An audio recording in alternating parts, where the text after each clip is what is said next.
Yo, what's going on, guys? Welcome back to another video. Today I'm joined with Isaiah, and we are watching the most expensive construction mistakes in the world.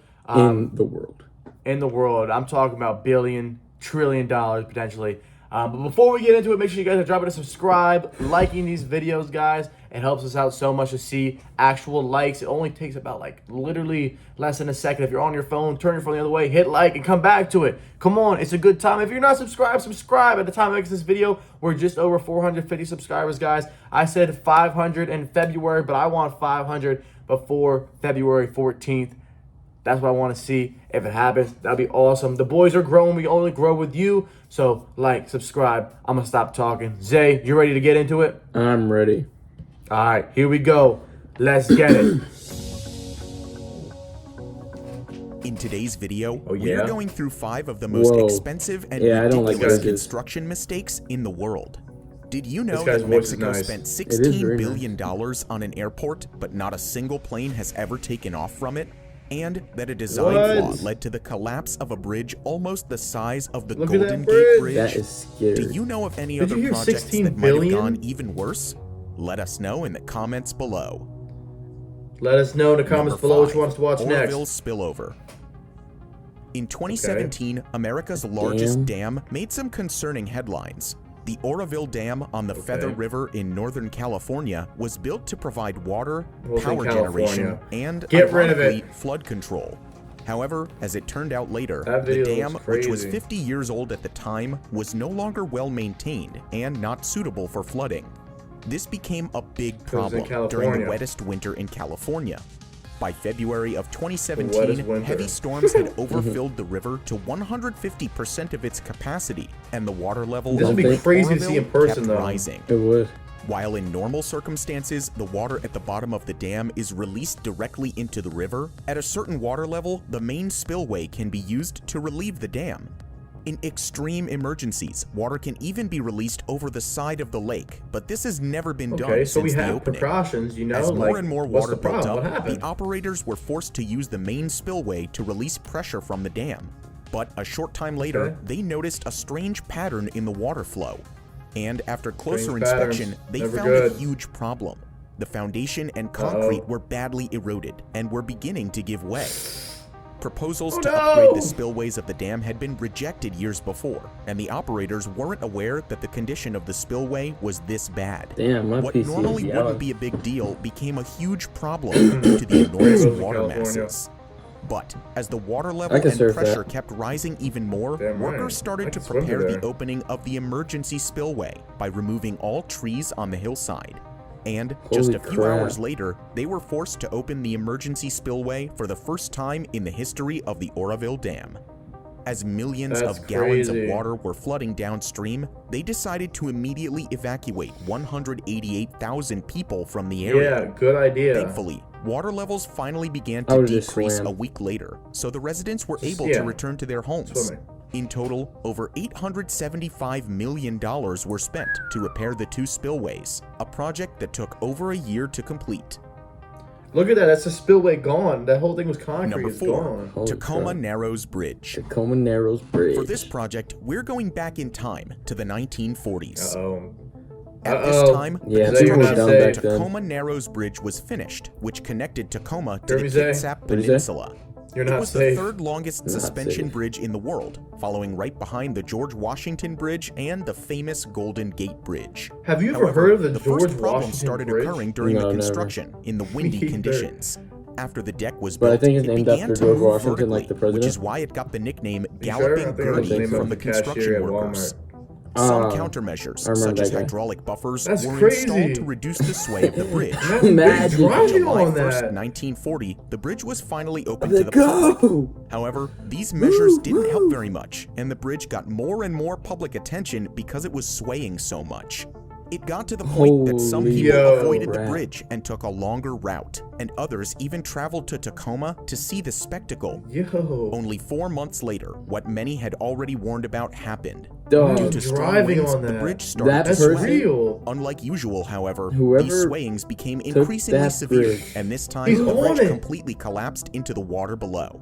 Fortunately, no one was injured, as the problems had been known for some He time. was on that bridge. The engineers in charge of making the bridge soon learned that their method of construction was completely flawed, with no support system to keep the bridge in place. Completely flawed, yeah, a little bit flawed. The bridge quickly became famous as the most dramatic failure in bridge engineering history. Engineers realized that the entire field of bridge construction had to be upgraded. 10 years later, Washington opened up an updated version of the Tacoma Narrows Bridge with a web truss. Fast forward 70 years, and that version is still standing today. The state even added a parallel bridge in 2007 with 4 lanes opening for those traveling east and another 4 lanes for drivers going west. Pretty nice. With all its additions, the bridge cost over $786 million to complete. Well, I want to see $1 billion. I want to see $1 billion. 3, Mexico City Texcoco Airport. In September of 2014, President Enrique Peña Nieto of Mexico announced his plans to build the biggest infrastructure project that Mexico had seen in over 100 years. Definitely funded by the cartel, so it doesn't matter. Construirá un nuevo aeropuerto internacional de la Ciudad de México. The Texcoco Airport. The nation needed a bigger airport in order to keep up with the growing amount of people traveling through it.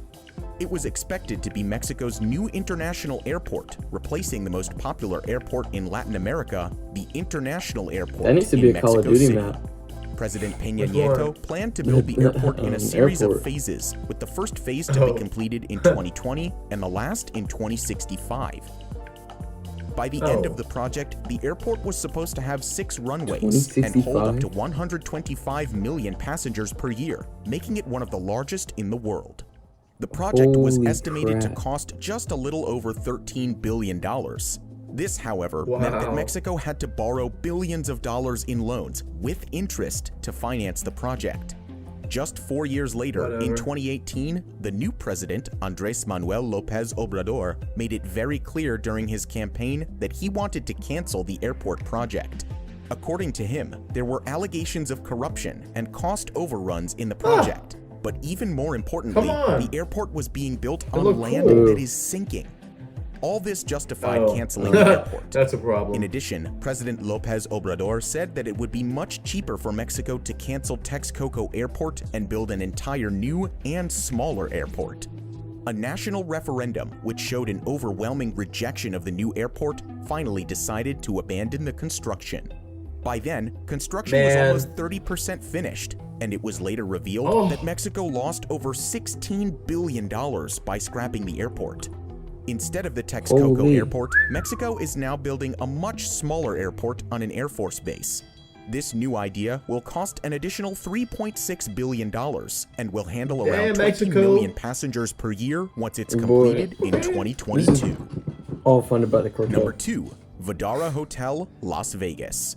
I don't agree with the now things he's saying. Now referred to as the Death Ray Hotel, the Vdara Hotel in Las Vegas first caught people's attention in 2010. Guests started to report that they were leaving the hotel with severe sunburn after taking a visit to the pool. The curved design of the hotel created the same effect as a magnifying glass in the sun. The sunlight would directly hit the pool during the day, heating it up to over 42 degrees Celsius. Customers started to complain about the sun being strong enough to singe their hair and leave harsh burns across their bodies.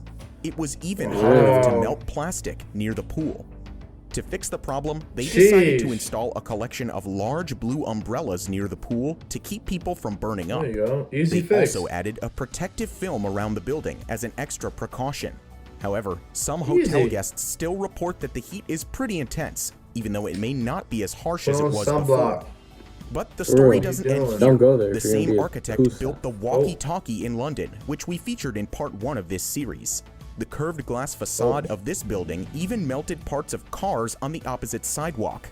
To demonstrate the heat, this reporter even fried an egg on the street. Later, they installed a sunshade for around $14 million. Number 1, California High-Speed Rail. Another California. In 2008, California's wasting state legislature, taxpayer residents dollars. of the state approved plans to build the California High-Speed Rail after 12 years of planning. The hope was that the bullet train would run from the Bay Area to Southern California to shorten the travel time between major cities like San Francisco and Los Angeles. The project was originally supposed to cost $68 billion, and the White House ended up giving the state a little over $6 billion to help fund it in 2010. Construction finally started in 2015, but was soon halted 3 years later under former President Donald Trump. Trump asked California to return the money back to the White House, which Governor Gavin Newsom refused to do. The plan was for the rail to be finished in 2020, but it suffered repeated delays because of mismanagement.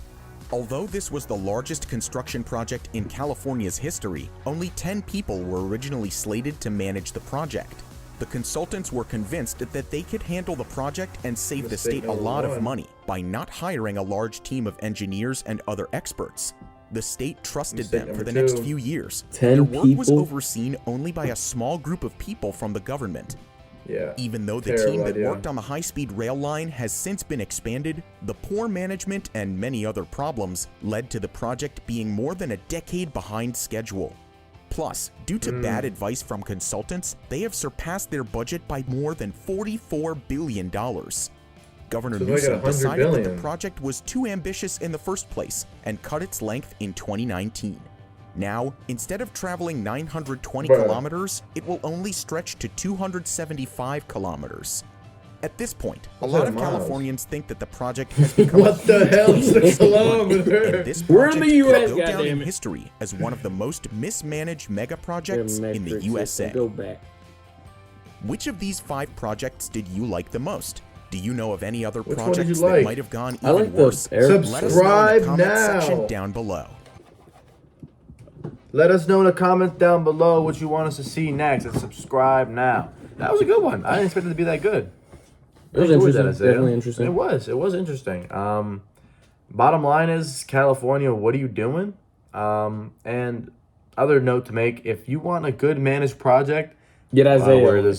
With $60 billion, get the Strong Boys on it. You know, we know what we're doing. We know how to get money and what takes you 10 years, we could do it in 2 summers. 2 summers. Give me 40 Busch Light and about like 3 weeks. And a mat. Easy. And give me 1 mat. And 1 mat. Give me some self-tapping screws and some concrete. You got yourself a deal, bud. And Milwaukee casing tools. Exactly. All right, guys. Hope you enjoyed this video. If you did, drop a like, drop a subscribe. Dogs barking. Zay, you got anything for the boys? No. All right. I love catch the you on the boys. next one. Deuces.